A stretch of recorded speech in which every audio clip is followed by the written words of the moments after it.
15 अप्रैल 2008 रात के 1 बजे तक शबनम अपने प्रेमी सलीम के साथ मिलकर अपने परिवार के 6 लोगों की जान ले चुकी थी। इसके बाद सलीम वहां से चला गया। तभी 11 महीने का एक बच्चा रोने लग गया। शबनम ने सलीम को फोन करके बुलाना चाहा। तब सलीम बोला कि मैं नहीं आऊंगा, तुम मार दो।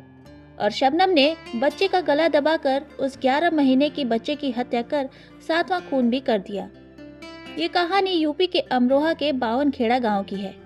एक दूसरे के लिए जीने मरने की कसम खा चुके शबनम और सलीम ने 7 जान ले ली।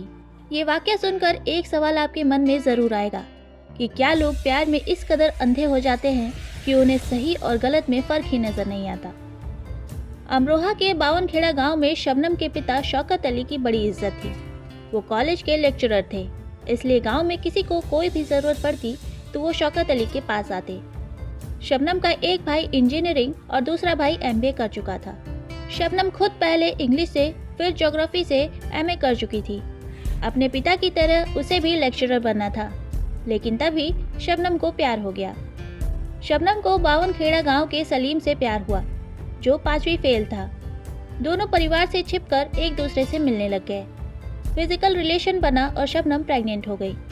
हालांकि इस बात का खुलासा बहुत बाद में हुआ। धीरे धीरे शबनम के छुपे हुए प्यार की बात परिवार में पता चल गई और परिवार इस रिश्ते के लिए नहीं माना। शबनम के भाइयों और पिता का मानना था कि शबनम और सलीम का कोई मेल नहीं है। शबनम ने परिवार को मनाने की बहुत कोशिश की, लेकिन परिवार वाले नहीं माने और शबनम से कहा कि वो सलीम को भूल जाए। ये बात शबनम को नागवार गुजरी। उसके सिर पर खून सवार हो गया। उसने मान लिया था कि परिवार को खत्म करके ही सलीम से निकाह किया जा सकता है, इसलिए उसने सलीम से कहकर जहर मंगवाया। सलीम ने 13 अप्रैल 2008 को बाजार से जहर खरीद कर उसे दे दिया। 14 अप्रैल की सुबह तक परिवार के सभी सदस्य घर पर ही थे। शबनम के दोनों भाई दोपहर में शहर के लिए निकले। तब शबनम ने उन दोनों भाइयों को फोन करके कहा कि जहां भी पहुंचे हैं वहां से वापस आ जाइए, कल जाइएगा। भाइयों ने भी शबनम की बात मान ली और वो घर वापस आ गए। रात 9 बजे तक सभी ने खाना खा लिया। तब शबनम ने पूछा कि कौन कौन चाय पिएगा और सब ने हाँ कर दिया। शबनम ने चाय बनाई और उबलती हुई चाय में जहर घोल दिया। सभी को चाय दी, लेकिन खुद नहीं पी। चाय पीने के बाद सभी अपने अपने कमरे में चले गए, जहां उनका दम घुटने लग गया और उनकी मौत हो गई। शबनम को जहर पर यकीन कम था, इसलिए उसने सलीम को फोन करके बुलाया। सलीम अपने साथ एक कुल्हाड़ी लेकर के आया। फिर उसने शबनम के पिता, दोनों भाइयों, माँ और भाभी समेत मौसी की लड़की को कुल्हाड़ी से मारकर मौत के घाट उतार दिया। इसके बाद सलीम कुल्हाड़ी लेकर वहां से भाग गया। रास्ते में उसे एक तालाब दिखा और उसने कुल्हाड़ी तालाब में फेंक दी। तभी शबनम ने उसे फोन किया और कहा कि वापस चले आओ, भतीजा अभी जिंदा है। तब सलीम बोला कि अब मैं नहीं आऊंगा, तुम मार दो।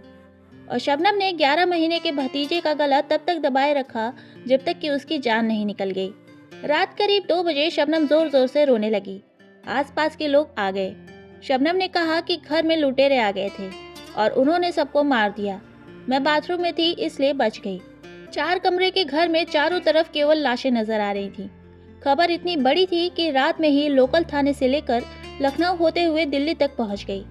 सुबह सूरज निकलने से पहले ही 10 थाने की पुलिस फोर्स वहां पहुंच चुकी थी। डॉग स्क्वाड पूरे गांव का चक्कर लगा रहे थे। फोरेंसिक वाले पूरे घर की बैरिकेडिंग करके सैंपल इकट्ठा कर रहे थे। 7 लोगों की हत्या 15 अप्रैल का सबसे बड़ा मुद्दा बन गई थी। उस वक्त की मुख्यमंत्री मायावती अमरोहा पहुंची और लगातार रो रही शबनम के सिर पर हाथ रखते हुए आरोपियों पर सख्त कार्रवाई की बात कही। 5 लाख का चेक देने का भी ऐलान कर चुकी थी। हालांकि घटना की जांच कर रहे इंस्पेक्टर आरपी गुप्ता ने मायावती के पीए से कहा कि शबनम को अभी मुआवजा न दें, क्योंकि उन्हें शबनम पर शक था। इसलिए उन्होंने कहा कि 24 से 48 घंटे का वक्त दीजिए, पोस्टमार्टम और फोरेंसिक रिपोर्ट आने के बाद आप मुआवजा दे दीजिएगा। 16 अप्रैल को पोस्टमार्टम रिपोर्ट आ गई। पता चला कि किसी ने भी मरने से पहले स्ट्रगल नहीं किया था, मतलब किसी ने भी कुल्हाड़ी के वार को रोकने की कोशिश नहीं की थी। ऐसा इसलिए क्योंकि जहर की वजह से या तो उनकी जान जा चुकी थी या फिर वो बेहोश थे। इंस्पेक्टर आरपी गुप्ता को पहला पॉइंट मिल गया कि जब पूरा परिवार बेहोश था तो शबनम कैसे होश में थी। उस वक्त जो हालात थे उसमें पूछताछ भी नहीं की जा सकती थी, इसलिए आरपी गुप्ता ने सबूत जुटाना जारी रखा। शबनम ने अपने बयान में कहा था कि छत के जरिए बदमाश घर में घुसे थे। ये पहली ही लाइन तब झूठी साबित हो गई जब पता चला कि छत पर जा रही सीढ़ी का दरवाजा तो घर के अंदर से ही है।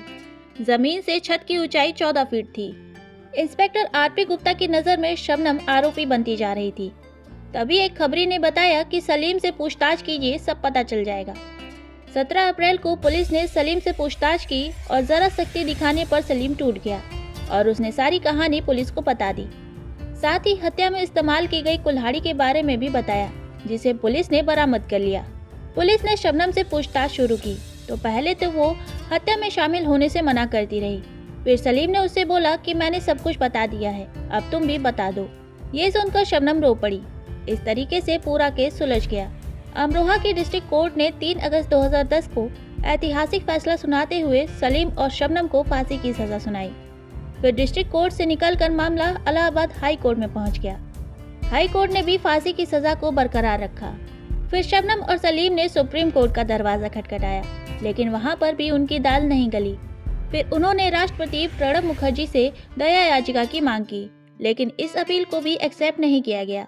शबनम के वकील सहर नकवी ने यूपी की गवर्नर आनंदीबेन पटेल को लेटर लिखा कि आज तक स्वतंत्र भारत के इतिहास में किसी भी महिला को फांसी नहीं हुई है।